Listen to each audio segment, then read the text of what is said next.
Hosiana, terpujilah nama Tuhan Allah kita. Bapak Mama, saudara orang beriman yang sangat diberkati oleh Tuhan Yesus Kristus. Shalom. Shalom. Sekali lagi shalom. Shalom. Ada pepatah orang bijak, sudah jatuh tertimpa tangga pula. Artinya bahwa ini pepatah mau kasih tahu bahwa ini merupakan suatu penderitaan yang bertubi-tubi atau berturut-turut terjadi. Yang satu belum selesai, yang satu sudah datang. Yang satu belum geser, yang satu mulai merapat. Penderitaan ini terjadi secara bertubi-tubi. Kau tahu mau pikul juson kuat. Karena dia datang bertumpuk-bertumpuk. Soalnya ada orang yang bisa pikul penderitaan model begitu. Bapak Mama, saudara orang beriman yang sangat diberkati Tuhan. Apa itu penderitaan? Bapak PJ pernah menderita? Om Dani menderita karena metua. Bapak No pernah menderita? Pernah. Om Sem apalagi? Tahan saya. Bapak Hanis fisiko-psikis. Hati-hati kalau fisik itu kotong dapat lihat. Tapi kalau psikis itu dia simpan di sini. Apa itu penderitaan? Saya ketika menyusun khotbah ini saya membuka kamus bahasa Indonesia. Saya selalu membuka kamus bahasa Indonesia supaya tahu dia punya arah tujuan. Penderitaan adalah suatu keadaan yang sangat menyedihkan yang harus ditanggung oleh seseorang. Ada dua model penderitaan. Yang pertama itu penderitaan secara fisik atau mental atau penderitaan verbal. Yang kedua adalah penderitaan secara psikis atau batin.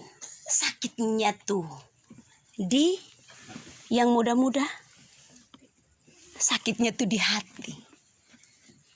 Ayu Ting Ting hanya kasih tahu bilang sakitnya tuh di sini. Orang lain sudah tahu, tetapi dia makan hati, pelan-pelan cuma Mati. pelan-pelan jumati Om No. Lewat. Begitu kotong tanya kenapa kau memtuh badan turun-turun. Kok itu bab tuh pun makfafiti memtuh tahan di sini. Tapi bapak-bapak jangan senang dulu kok ketawa. Ada bapak-bapak juga yang demikian.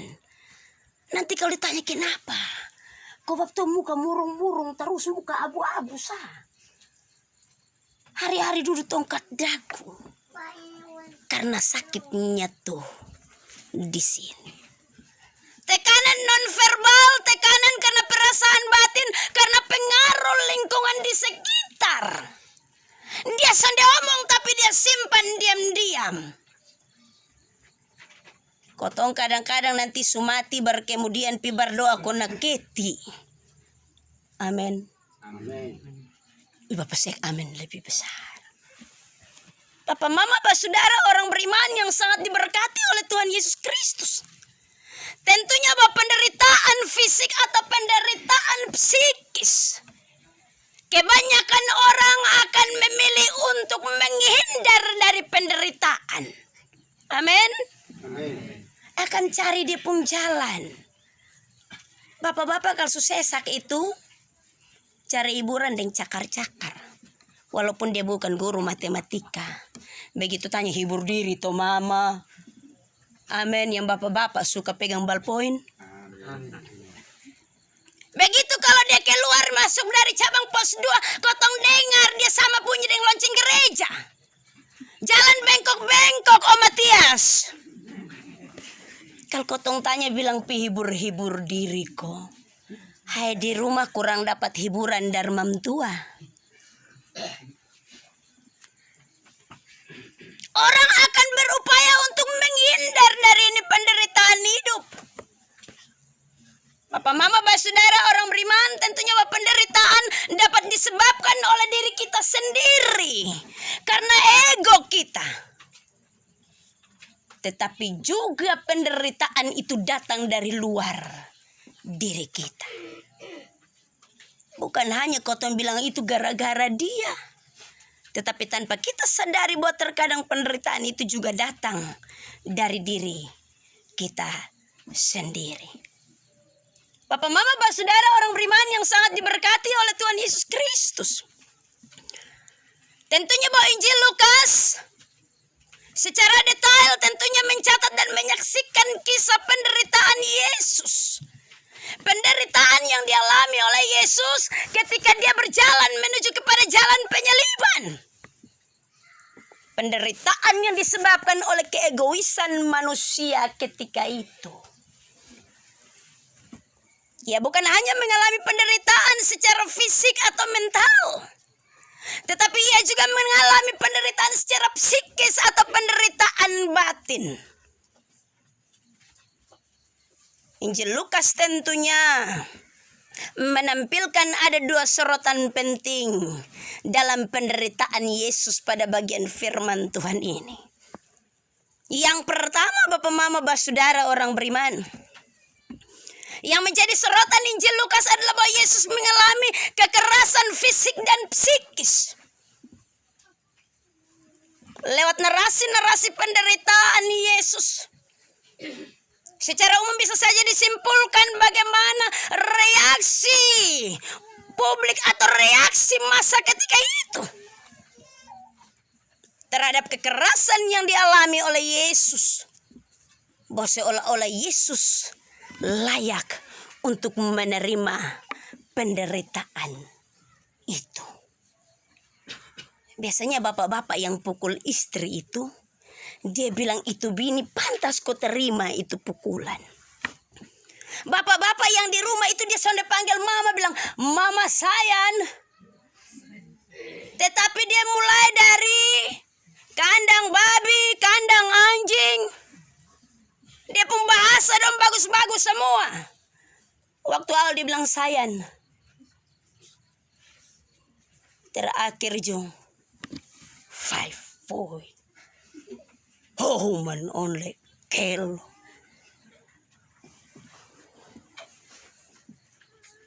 Kita merasa bahwa orang layak untuk menerima itu penderitaan, tamparan, pukulan. Kita merasa bahwa itu orang layak untuk menerima. Posisi Yesus ketika itu, Bapak Mama, tentunya bahwa orang-orang merasa bahwa dia layak untuk menerima perlakuan itu. Karena itu secara bertubi-tubi ia mengalami pengalaman pahit penderitaan. Dimulai dari orang terdekatnya. Dia tentunya dikhianati oleh Yudas Iskariot. Itu terlalu sakit, Bapak Mama. Sama seperti nona-nona muda kalau jatuh cinta, kemudian putus dan tidak bisa move on.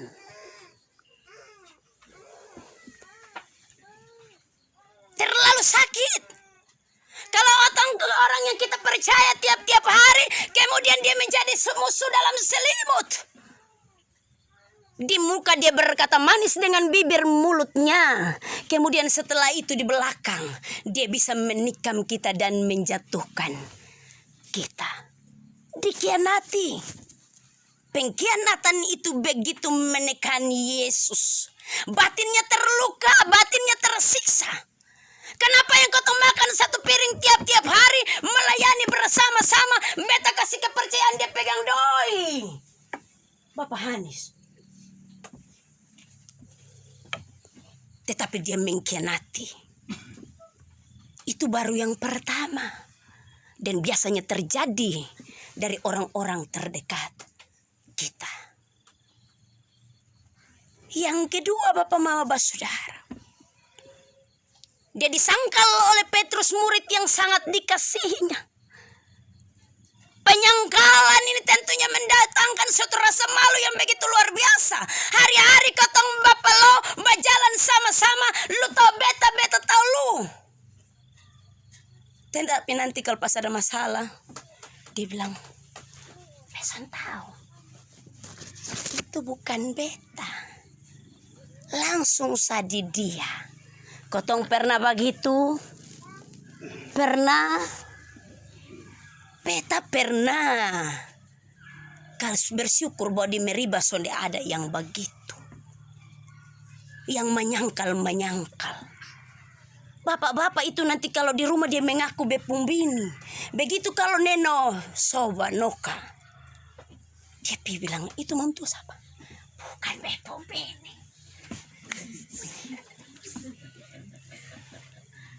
Karena dia babinsa. Babinsa itu apa Om Dani? Babini sinisa. Om Tias. Babini sini sana. Menyangkal subekin abis bilang sonde bekin. Penyangkalan. Dan itu tentunya akan membawa luka. Kepahitan secara psikis. Batin orang yang disangkal akan tersiksa. Masih diakui oleh Bapak PJ? Mam PJ? Oh amin Karena bab tua ini sekarang jam terbang tinggi. Menyangkal. Di depan kotong akan mengakui. Tetapi setelah di belakang kotong bisa menyangkal. Walaupun itu merupakan orang terdekat kita. Yesus sudah mengalami beban secara psikis. Pengkhianatan dan penyangkalan dari orang-orang terdekat. Bapak mama basudara orang beriman yang sangat diberkati Tuhan. Dia berhadapan dengan para prajurit. Kata firman Tuhan, dan orang-orang yang menahan Yesus mengolok-ngolokkan dia dan memukulinya.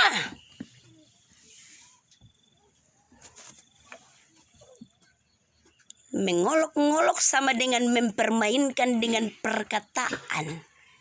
Mengejek. Jangan sampai sebentar kau bilang, itu hanya kelakar sa, main gila sa. Syukur-syukur kau orang terima. Tetapi kalau orang Tuhan terima itu bisa jadi soal. Dengan perkataan kita ingat bahwa lidah merupakan senjata paling ampuh untuk membunuh orang. Ada lagu bilang memang lidah tak bertulang. Tapi hati-hati. Lidah bisa membunuh orang. Dengan kotong pun kata-kata, dengan kotong pun perkataan, dengan kotong pun segala sesuatu yang kotong kasih keluar kotong pun mulut. Kotong bisa mendatangkan tekanan penderitaan secara psikis dan fisik untuk orang. Yesus ada dalam posisi itu. Dia dijadikan bahan ejekan, bahan bully, bahan lelucon dan sindiran. Terlalu menyedihkan. Dia mengalami suatu kekerasan pukulan yang begitu luar biasa. Bapak mama, orang bijak selalu bilang, lebih baik lu pukul beta daripada lu omong beta. Kalau pukul itu sebentar diperasa sakit habis. Tetapi kalau dengan kata-kata, kotong ingat 7 turunan. Nanti setiap saat dia hanya akan ungkit itu. Apalagi kalau mama dong. Jangan tanya. Itu Abdul omong beta begini. Nanti sudah baik kemudian ada masalah lagi. Dia ungkit itu bahasa ulang lagi. Amin mama. Beta jo amin dari sini. Lu mati. Apa mama basudara orang beriman yang sangat diberkati Tuhan. Tentunya bahwa ini tindakan kekerasan yang sangat menekan.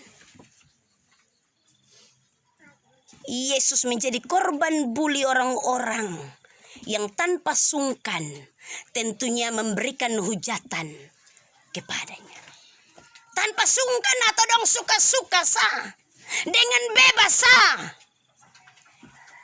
Karena memang mereka merasa ketika itu bahwa Yesus pantas untuk menerima yang demikian. Kalau saya membayangkan apa yang dialami oleh Yesus, Bapak Maba Saudara, perlakuan yang dialami oleh Yesus, betapa getirnya hati ini. Terlalu mengerikan. Baru saja dibahasakan seperti ini. Tetapi kalau kita tahu di pun tindakan yang sesungguhnya, tentunya bahwa ini sangat merendahkan martabat dan juga kehormatan seseorang. Papa Mama Saudara, orang beriman yang sangat diberkati Tuhan. Betapa sosok yang penuh kasih yaitu Yesus. Dia pernah diserahkan dalam tangan orang-orang yang dengan leluasa memperlakukannya sebagai mainan. Dan dewasa ini tentunya istilah bully sangat dikenal di tempat umum dan juga di segala kehidupan manusia. Orang menganggap sebagai kelakar. Orang menganggap sebagai senda gurau. Papa Mama sekarang kalau orang bilang, weh, lu punggumuk lah. Itu juga orang bisa bawa kotong masuk di panja. So hamil berapa bulan, Pak Beni? Kapan kas turun mesin? Itu juga tindakan bully. Jangan sampai kau main gila, sah. Kita menganggap sebagai gurau. Tanpa sadar kita tentunya berlaku seperti orang-orang yang memperlakukan Yesus ketika itu. Tanpa sadar. Kita mengomentari kehidupan orang lain dengan nada bercanda. Tetapi sungguh bahwa kita mendatangkan unsur bully yang rentan akan menimbulkan dampak negatif bagi orang tersebut. Bilang hitam saya itu justru bully. Isu angus itu bully. Apa Maba Saudara orang beriman? Ada banyak kekerasan di sekitar kita yang tentunya mengakibatkan penderitaan orang lain. Manusia seolah-olah menjadi serigala bagi sesamanya. Kekerasan verbal dan non-verbal dianggap seperti anak panah yang ditancapkan kepada orang lain dan tidak dapat ditarik lagi. Terlalu sakit rasanya. Tindakan kekerasan ini tentunya dapat mengakibatkan orang yang mengalaminya akan depresi, akan stres berat, mengalami gangguan psikologi, bahkan bisa bertindak ekstrim terhadap dirinya sendiri sampai dengan bunuh diri.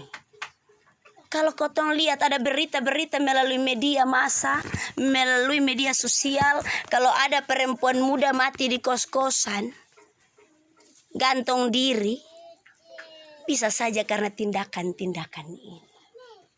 Orang pi buang diri di jembatan Liliba, iya, bisa saja karena tindakan-tindakan ini. Orang bisa mengambil keputusan-keputusan fatal karena dia merasa bahwa lingkungannya sudah tidak dapat menerimanya lagi. Bapak Mama Saudara orang beriman, dan ini menjadi fenomena kekerasan di sekitar kita. Ada kekerasan dalam rumah tangga. Suami pukul bini, injak di batang leher. Kalau mau mati jo, bet subelis abis. Mau pikir tahu disapa. Tetapi jangan hanya mama lihat yang itu bapak-bapak pun kerja. Ada kekerasan rumah tangga juga yang dilakukan oleh mama-mama. Sonde kasih makan laki itu juga kekerasan dalam rumah tangga. Yang bilang amin itu pantas kau badan tambah besar. Karena bini son kas makan. Sonde perhatikan laki pun pakaian itu juga kekerasan.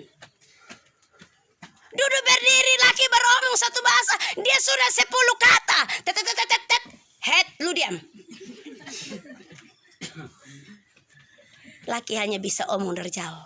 Lu diam, lu aman. Lu ribut lu kecap. Tindakan kekerasan dalam rumah tangga.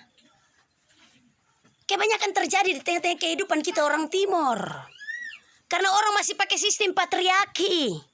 Perempuan tempat ada di belakang. Sonde ada hak untuk beromong dan seterusnya. Tindakan kekerasan yang begitu luar biasa. Oh, sekarang subeda sekarang subeda, bapak-bapak. Ada bapak-bapak yang DKI. Di bawah ketiak istri. Jadi kalau istri omong lu mesti dengar. Itu kekerasan mama-mama. Ingat baik-baik. Tetapi juga ada DKS. DKS itu bukan dekat-dekat sayang. Tetapi DKS itu di bawah ketiak suami. Nanti kalau tanya kenapa kok iko beosa? Tanda istri-istri sayang suami. Amin. Kekerasan dalam rumah tangga. Hati-hati. Ini banyak terjadi di tengah-tengah kehidupan kita di sekitar kita. Kekerasan terhadap anak. Begitu kalau dia salah, pak. Kekerasan terhadap anak. Masih berlaku kita di Timur. Kalau orang Jawa itu beda. Begitu kalau anak bikin salah, dia sapu-sapu di kepala. Nak, jangan ya. Kotong orang Timur sonde. Lu mati. Bawa kayu kebet bonggo sang dia kok dia mati. Kekerasan terhadap anak ini bukan hanya kekerasan fisik, tetapi juga kekerasan seksual.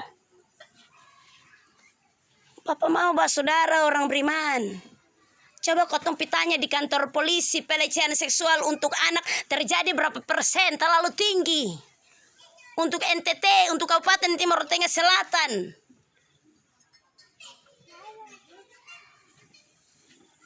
Dan ada banyak kekerasan yang lain. Sekarang kalau di sekolah kok guru berani pukul siswa, lu mati. Kantor polisi. Nah sudah tahu kasih anak dong pulang ke rumah kok kotong yang mengajar. Masa COVID sama mama pusing 7 keliling. Siapa mau ajar siapa? Ada banyak tindakan-tindakan kekerasan yang terjadi di sekitar kita. Papa mau bah saudara orang beriman yang sangat diberkati oleh Tuhan Yesus Kristus. Yesus telah mengalami kekerasan kekejian itu. Kekerasan secara fisik tetapi juga secara psikis dialaminya. Dan dalam keadaan yang demikian, Yesus bertahan untuk kemudian sampai kepada tujuan misinya. Yaitu menuju kepada jalan penyelamatan yang Allah telah percayakan baginya. Yang kedua, tentunya bahwa yang ditekankan oleh bagian firman Tuhan Injil Lukas ini, yaitu kesepakatan keji untuk menyalibkan Yesus yang berawal dari inisiatif para pemuka agama.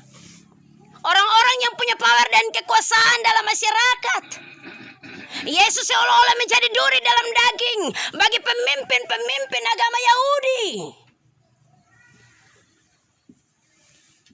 Menjadi duri dalam daging. Dalam kehidupan pelayanan kotong juga gitu.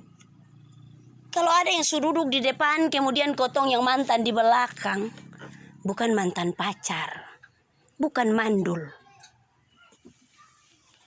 Itu ini hari kotong menganggap itu sebagai saingan. Kemudian mulai batusuk kiri kanan. Mencari kesalahan kiri kanan. Yesus ada di tengah-tengah pergumulan dan posisi yang sedemikian. Di tengah-tengah para pemimpin agama Yahudi. Dan juga para ahli-ahli Taurat. Mereka menganggap kehadiran Yesus sebagai suatu saingan yang harus disingkirkan. Karena itu mereka membuat persepakatan untuk mencapai dengan bulat tujuan mereka untuk mendakwa Yesus sebagai penghujat Allah. Dia punya alasan itu sebagai penghujat Allah. Zaman modern juga lagi tren. Orang pakai agama untuk kemudian dapat memuluskan apa yang menjadi keinginannya.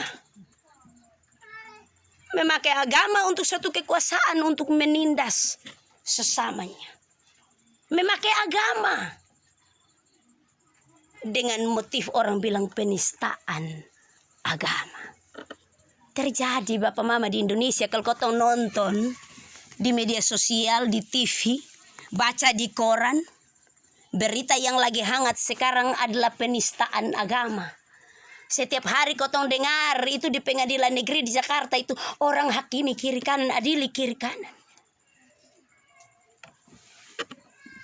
Hanya karena di tengah-tengah persekutuan negara ini lebih melekat mayoritas dan minoritas. Ada yang menganggap diri lebih, kemudian merendahkan yang lain, menghakimi yang lain supaya mereka mendapatkan tempat dan diakui. Dan itu benar. Dalam narasi ini Yesus ada di sana. Dia diperhadapkan kepada mahkamah-mahkamah agama. Dan ini menjadi peringatan bagi kita terhadap potensi politik di negara kita. Bahwa agama dapat dijadikan menjadi suatu genderang yang kuat untuk kemudian orang saling menjatuhkan sesamanya. Itu benar Bapak Mama. Orang menjadi sentimental. Agama dapat dengan mudah disulut menjadi api yang besar untuk merendahkan orang lain. Untuk kepentingan dan status mayoritas. Dan kemudian merendahkan yang minoritas. Orang memakai agama untuk mengadu domba orang lain. Karena itu kita perlu berwaspada. Kita tidak mudah terprovokasi. Kita berpikir yang bijak dan berpikir positif. Kita matang dalam bertindak. Dan tidak mudah untuk ikut arus.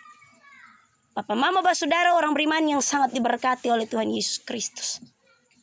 Yesus tentunya dibawa dan diperhadapkan dalam dua hal tadi.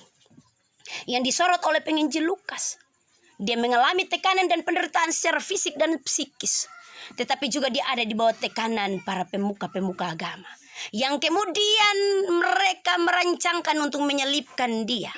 Tetapi dalam hal ini tentunya Allah dalam segala kedaulatannya yang besar.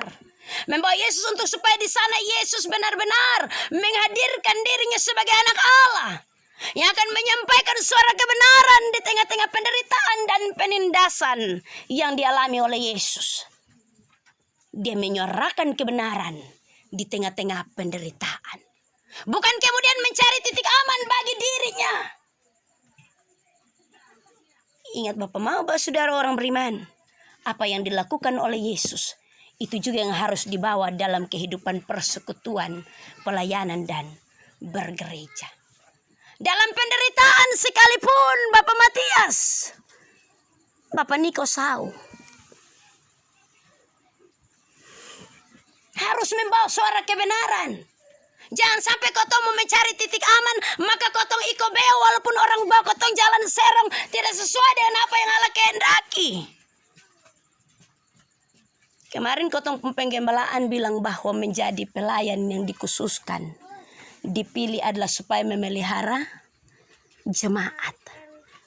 Memelihara jemaat ini artinya bahwa berani berkata benar.